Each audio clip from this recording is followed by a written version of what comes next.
Hello everyone, welcome back to the channel. आज हम करने वाले हैं चैप्टर नंबर 8 का ये पार्ट 3 वीडियो है। आप पहले की 2 वीडियोस भी देख सकते हैं। लास्ट क्लास में हमने एक फर्स्ट क्वेश्चन एग्जामिन करा था, जो था कि कौन से प्रोमिसेस इन्फोर्सेबल होने चाहिए ताकि वो कॉन्ट्रैक्ट बन सके। वो हम पिछली वीडियो में देख कर आए हैं, वो आप बेशक देख लीजिए। अब हमको एक सेकंड क्वेश्चन जो एग्ज़ामिन करना है वो क्वेश्चन है कि अब मान लो जो मेरा कॉन्ट्रैक्ट एनफोर्स हो जाता है, ठीक है, मेरा कॉन्ट्रैक्ट एनफोर्सेबल कॉन्ट्रैक्ट में मैं एंटर कर जाती हूँ, पर अगर इस पे ये कॉन्ट्रैक्ट ब्रीच होता है, ये कॉन्ट्रैक्ट किसी वजह से ब्रीच हो जाता है, हम दोनों पार्टी फुलफ़िल नहीं कर पाती हैं, टर्म्स को तोड़ के चली जाती हैं, ब्रीच हो जाता है, तो इस केस में रेमेडी क्या होनी चाहिए। ठीक है, रेमेडी क्या होनी चाहिए। हमने इस चीज़ को थोड़ा सा पहले से समझा था कि रेमेडी के थोड़े एक एग्जांपल लिया था पिछली वीडियो में, अगर आपको याद हो कि हमने वैल्यू वाला एग्जांपल लिया था, पर अब हम इसको और बेहतर तरीके से समझेंगे। फर्स्ट चीज़ जो हम देखेंगे इस वीडियो में वो देखेंगे कि ब्रीच ऐसी कौन सी कंडीशन है। पहले तो ये इस्टेब्लिश करना जहाँ पे ये जो ब्रीच है वो एफिशिएंट ब्रीच है। पहले हम ये देखेंगे कि कहाँ पे ब्रीच होता है, ये एग्जामिन करना इम्पॉर्टेंट है।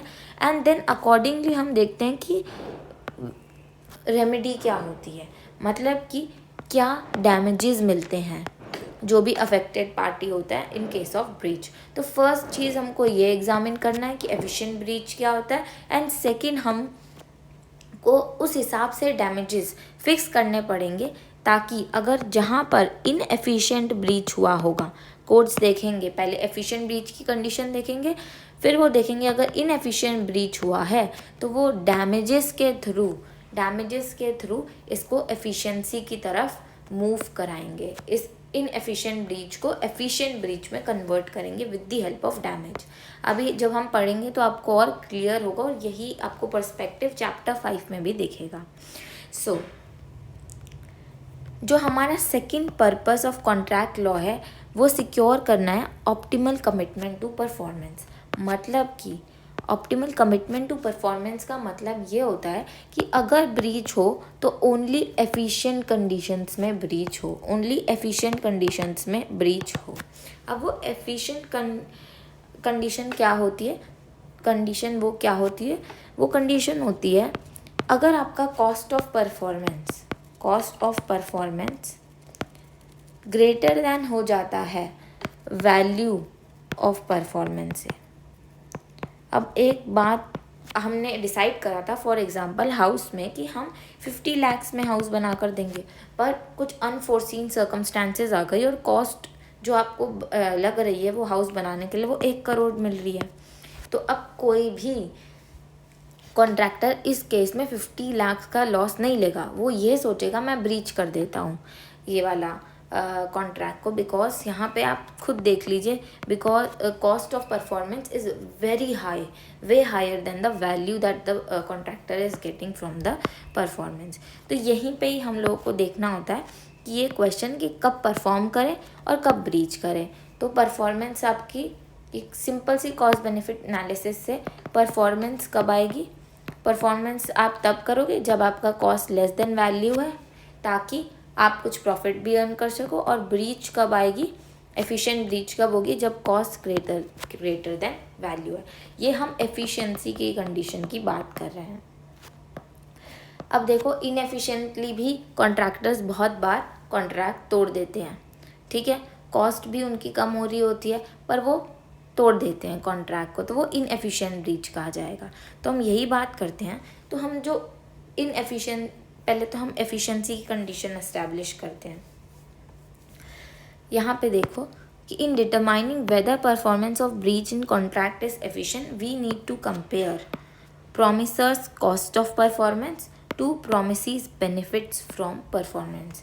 This is nothing but promiser का कॉस्ट मतलब सी, कॉन्ट्रैक्टर को कितनी कॉस्ट पड़ रही है, प्रोमिसी मतलब मेरे को क्या बेनिफिट मिल रहा है, मतलब मेरी वैल्यू क्या है ऑफ परफॉर्मेंस से, ठीक है। जब कॉस्ट लेस देन बेनिफिट होगा, सिंपल कॉस्ट बेनिफिट एनालिसिस है, तो परफॉर्मेंस एफिशिएंट हो जाएगी, जो अभी हम डिस्कस करके आए हैं। एफिशिएंट परफॉर्मेंस है। पर अगर जब कॉस्ट एक्सीड करता है बेनिफिट को, कॉस्ट आपका ग्रेटर दैन वैल्यू हो जाता है, तब ये ब्रीच, यहाँ पर हमारा एफिशिएंट ब्रीच होगा। तो ये आपको कंडीशन बिल्कुल एफिशिएंट ब्रीच की ये कंडीशन आपको बहुत ध्यान से रखनी पड़ेगी अपने ध्यान में। फिर हम नेक्स्ट चैप्टर 5 जब करोगे तब आप देखोगे कि ये C ग्रेटर देन 5 क्यों अराइज हो सकती है। चैप्टर 5 में आपको और अच्छे से पता लगेगा कि कुछ एक्सप्लेनेशंस भी दिए कि क्यों हो सकता है, फॉर एग्जांपल्स दे रखे हैं आपको चैप्टर में, तब हम उसको वहाँ पे एक्सप्लेन करेंगे अच्छे से। तो अब मान लो इनएफिशिएंट ब्रीच होती है, तो यहाँ पे पहला टाइप ऑफ डैमेज जो हम समझेंगे वो समझेंगे एक्सपेक्टेशन डैमेज। तो अब हम आपको इंट्रोड्यूस कराते हैं डैमेजेस। फर्स्ट चीज़ हमने एफिशिएंट ब्रीच देख लिया, जो था C greater then V। Second, अब टाइप ऑफ डैमेजेस क्या क्या होते हैं उनको समझना ज़रूरी है, जो आपको फर्दर हेल्प करेंगे आपके चैप्टर 5 में, जो इसके बाद वाला चैप्टर हम टेकअप करेंगे इस यूनिट में। टाइप ऑफ डैमेजेस में पहला डैमेज होता है जो कोर्ट्स अवॉर्ड कर सकती हैं, उनको बोलते हैं हम एक्सपेक्टेशन डैमेज। देन सेकंड एक टाइप ऑफ डैमेज जो कोर्ट्स अवॉर्ड करती हैं कॉन्ट्रैक्ट लॉ के अंदर में, वो होता है Reliance damage. And third type of damage होता है ज़ीरो डैमेज। एक्सपेक्टेशन डैमेज क्या होता है, कोर्ट हमने देखा कि हमारी वैल्यू V है। अब आपको वैल्यू और प्राइस के अंदर में अंतर पता होना चाहिए, ठीक है। हम एक पहले तो एग्जांपल लेते हैं, ये मेरी वैल्यू ऑफ परफॉर्मेंस है अगर वो कॉन्ट्रैक्ट हो जाता है, एंड P होता है जो मैं प्राइस पे करूँगी, कॉन्ट्रैक्टर को प्राइस पे करूँगी। ना वैल्यू फॉर एग्जांपल, आप एक आइसक्रीम खाते हो, आपको वो आइसक्रीम इतनी ज़्यादा पसंद है कि आप उसके लिए 150 रुपीज़ तक देने के लिए तैयार हो, बट आइसक्रीम के पैकेट पर प्राइस उसका लिख रखा होता है ₹70, राइट। ये आपकी वैल्यू है। अगर कहीं पे किसी ब्लैक मार्केट में मिलती है आइसक्रीम और इनका ये प्राइस लेबल नहीं लगा होता, तो आप अपनी वैल्यू उसको इतना करते हो, विलिंगनेस टू बाय आपकी 150 होती है, मतलब आपके लिए वैल्यू उसकी 150 है, एंड प्राइस है आपको 70 देना पड़ रहा है। तो आप देखो कि आपको एक तरीके से कुछ सरप्लस मिल रहा है, आपको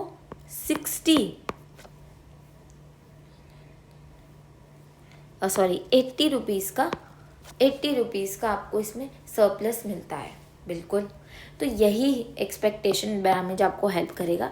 तो एक्सपेक्टेशन के डैमेज में क्या होता है, कोर्ट्स क्या करती हैं, जो आपको सरप्लस मिल रहा था उस कॉन्ट्रैक्ट के परफॉर्मेंस से वही अवॉर्ड कर देगी। तो अगर मान लो मेरा हाउस में, अगर कॉन्ट्रैक्ट में मेरे को हाउस बनकर मुझे मेरा खुद का घर है, मुझे बहुत अच्छा लग रहा है और मुझे उसकी वैल्यू होती 1.5 करोड़, और मैं प्राइस पे करती कॉन्ट्रैक्टर को वो बनाने के लिए 50 लाख का। तो कोर्ट्स क्या करते हैं, और मान लो ब्रीच हो जाता है, इनएफिशिएंट ब्रीच हो जाता है, तो कोर्ट्स डैमेजेस अवॉर्ड करते मुझे 1 करोड़ के, अगर वो एक्सपेक्टेशन डैमेज का रूल फॉलो करते।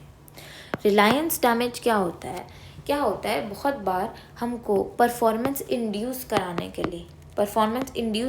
के लिए हमको कुछ प्री पेमेंट्स देनी पड़ती है, या हमको कुछ अपनी तरफ से इन्वेस्टमेंट करनी पड़ती है। प्री पेमेंट्स भी हो सकती है, इसको आप हमारी तरफ से भी इन्वेस्टमेंट्स करनी पड़ सकती है। फॉर एग्ज़ाम्पल, मैं एक वाइन शॉप चलाती हूँ, ठीक है। मैंने ब्रूरी से मेरी ब्रूरी है, यहाँ पे वाइन बनती है। मैंने आइस कंपनी से आइस मंगाई कि मेरी वाइन को बनाने के लिए प्रोसेस में मेरे को आइस बहुत ज़रूरी है। तो एक बात बताऊँ, मैं वाइन तो अपने पास रखूँगी ना, वाइन का स्टॉक तो अपने पास रखूँगी, आइस जैसे जैसे आती जाएंगे अकॉर्डिंगली मेरा वो प्रोसेस होता रहेगा।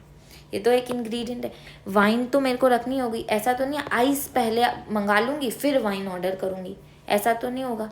तो मुझे कुछ इनिशियल इन्वेस्टमेंट इन वाइन करनी पड़ेगी।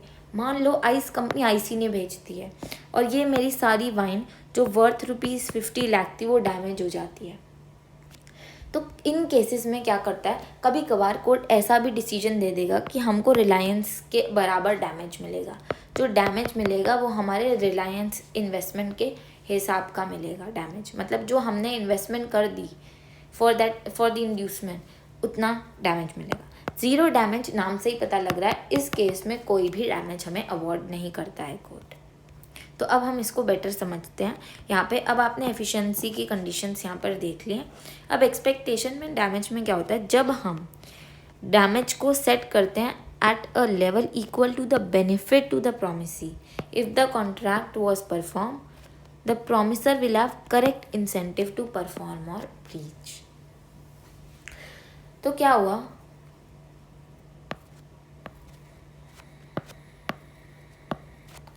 आप ये कॉस्ट ऑफ परफॉर्मेंस था। अब ये वाली हम चीज़ को एफिशिएंसी कंडीशन को समझ रहे हैं कि वो बोलना चाह रहा है कि हम डैमेज इक्वल रख रहे हैं v माइनस पाई, जो भी बेनिफिट मिलता है प्रोमिसी को if the contract was perform. देखो p तो प्रोमिसी को पैसा देना पड़ रहा है और v है हमारा जो उसको वैल्यू है, तो मतलब एक तरीके से डैमेज हम इक्वल टू द सरप्लस जो प्रोमिसी को मिल रहा है उसके अकॉर्डिंग रखते हैं। अब ये लोग बोल रहे हैं जब हम ऐसा करते हैं तो एफिशिएंसी की कंडीशन रिस्टोर हो जाती है C इक्वल टू वी। अब ये देखो, अब ये कैसे होता है, देखो हमको पता है कॉस्ट ऑफ, मान लो एक इनएफिशिएंट ब्रीच होता है, मतलब कि कॉस्ट ऑफ परफॉर्मेंस C था और प्राइस P मिलता। कॉस्ट अगर वो परफॉर्म करता मेरा कॉन्ट्रैक्टर तो उसको C मिलता, C कॉस्ट इनकर करनी पड़ती, प्राइस उसको P मिलता, और अगर वो ब्रीच करता है तो उसको डैमेज D। एक तरीके से आप इसको एक कॉस्ट की तरह देख सकते हैं कि अगर वो ब्रीच करता है, आप खुद देखो ब्रीच करता है तो एक तो उसका प्राइस जाएगा, उसको प्राइस नहीं देगा, प्लस जो उस पर डैमेजेस इम्पोज होंगे जो कोर्ट इम्पोज करेगा उसको अपनी कैलकुलेशन में, ये तो बिल्कुल एज अ रैशनल प्लेयर इसको ये दोनों कॉस्ट लेकर चलनी पड़ेगी। अब अगर ये दोनों कॉस्ट ही लेस दैन C हो जाती है, मतलब उसकी कॉस्ट ऑफ परफॉर्मेंस बहुत बहुत बहुत हाई हो गई कि प्राइस और डैमेजेस लगाने के बावजूद भी उसकी कॉस्ट इतनी हाई है वो नहीं परफॉर्म करना चाहता।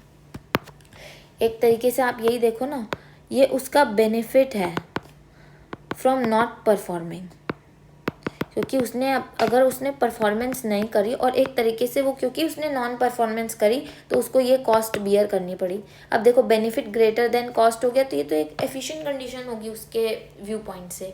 फिर से एक एग्जांपल से समझ लो, मान लो वो घर बनाने की कॉस्ट उसको पड़ रही है 10 करोड़, उसको पता है कि कोर्ट उसको डैमेज अवॉर्ड करेगा मान लो ज़्यादा से ज़्यादा 50 लाख का, एंड प्राइस दे रहे हैं 50 लाख का, तो उसको इन ऑल तो 1 करोड़ की कॉस्ट बियर करनी पड़ी है। पर अगर वो घर बना दे तो उसको 10 करोड़ की कॉस्ट बियर करनी पड़ेगी।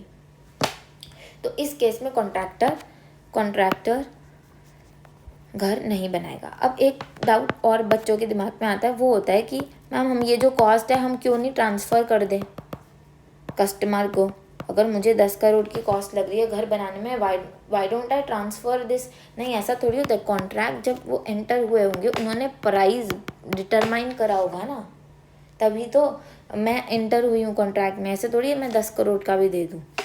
तो इसीलिए उस केस में नहीं करेगा। तो हमने क्या कंडीशन निकाली, इस केस में तो वो ब्रीच कर रहा है, तो C greater than P plus D।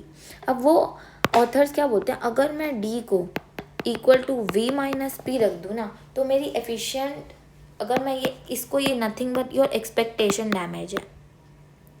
तो कोर्ट्स बोलते हैं अगर मैं अपने डैमेज को इक्वल टू द वैल्यू या बेनिफिट टू प्रोमिसी रख दूँ ना, जो भी सरप्लस है, तो ये एफिशिएंसी कंडीशन में जो ये मेरी इनएफिशिएंसी की कंडीशन है वो एफिशिएंसी में बदल जाएगी। अब आप देखो C greater than P plus D की जगह I am going to write V minus P। अब देखो C ग्रेटर देन P से P कटेगा V, और ये देखो आपने एफिशिएंसी की कंडीशन रिस्टोर कर दी just by imposing D equal to V minus P, और यही आपका एक्सपेक्टेशन डैमेज होता है। ये आप चैप्टर 5 में भी देखेंगे, तब हम उसको क्विकली रिवाइज कर लेंगे। तो this is your expectation damage. अब देखिए तो thus if so long as the cost of performance are less than expectation damage, तो प्रॉमिसर परफॉर्म करेगा। मतलब कि अगर C less than V minus P होगा तो परफॉर्मेंस होगी, एंड अगर cost of performance greater than expectation damage है तो प्रॉमिसर ब्रीच कर देगा।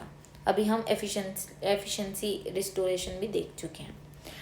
अब एग्जांपल देते हैं कि एक बायर है, 2 बिड्स आती है उसको हाउस की, एक 110,000 एंड $100,000, 110,000 एंड 100,000 की, और outset current she would pay a maximum of $110,000 for the house. The buyer goes with the bid of, ये बायर चला जाता है इसके साथ।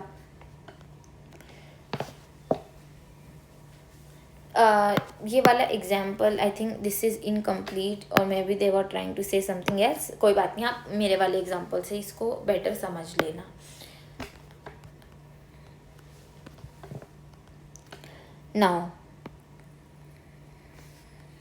Now Reliance damage. अब आप रिलायंस डैमेज में चलते हैं। तो रिलायंस डैमेज क्या होती है? Refers to opportunity cost a promisee incurs as a result of promise made to her. तो एक तरीके से इन्होंने रिलायंस डैमेज को, जिस तरीके से मैंने उसको एक्सप्लेन करा था एज एन इन्वेस्टमेंट, यहाँ पे वो बोल रहे हैं आप रिलायंस डैमेज को बोल सकते हो अपॉर्चुनिटी कॉस्ट।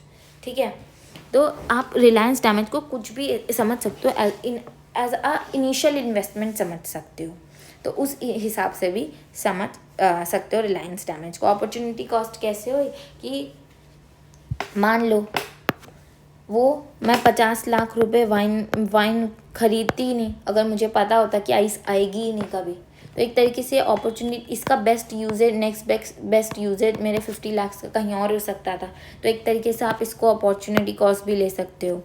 ठीक है, so now optimal level of Reliance, ये सब जो है ये आप चैप्टर 5 में करोगे तब बेटर, तब वहाँ पे ऑप्टिमल लेवल ऑफ रिलायंस का एक पूरा मॉडल आएगा, तब हम इसको बेटर वहीं पे ही समझेंगे।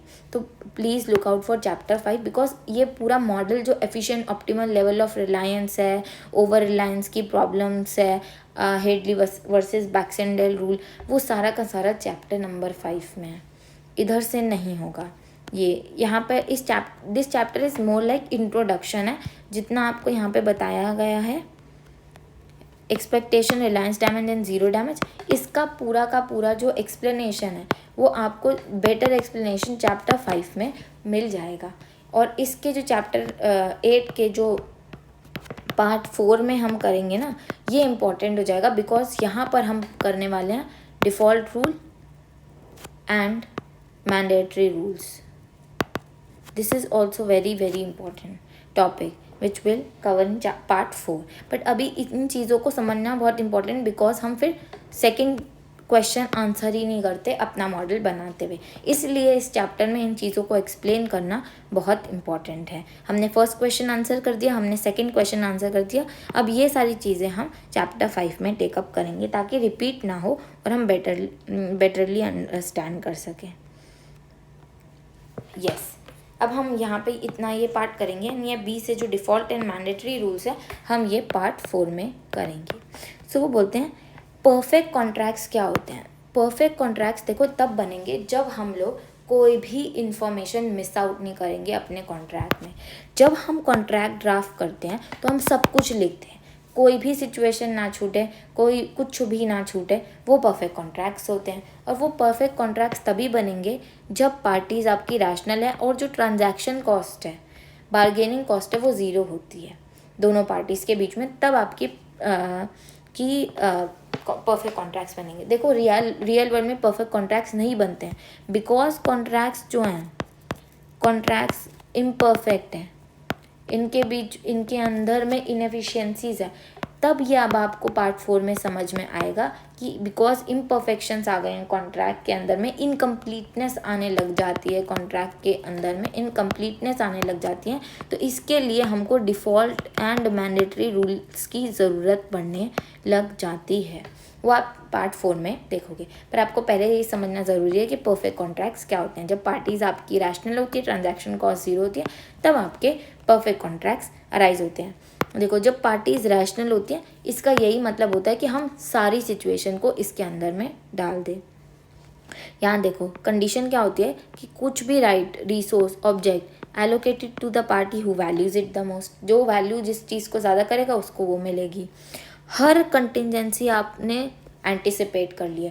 फॉर एग्जांपल कोई फ्लड आ जाएगा और मेरी शॉप डिस्ट्रॉय हो जाएगी, वो तक कंटिजेंसी जो है, risk of flood, risk of natural calamity, वो भी आपने कॉन्ट्रैक्ट में, मतलब एवरीथिंग जो रेयरेस्ट ऑफ रेयरेस्ट चीज़ भी हो सकती थी वो आपने कॉन्ट्रैक्ट में लिख दी।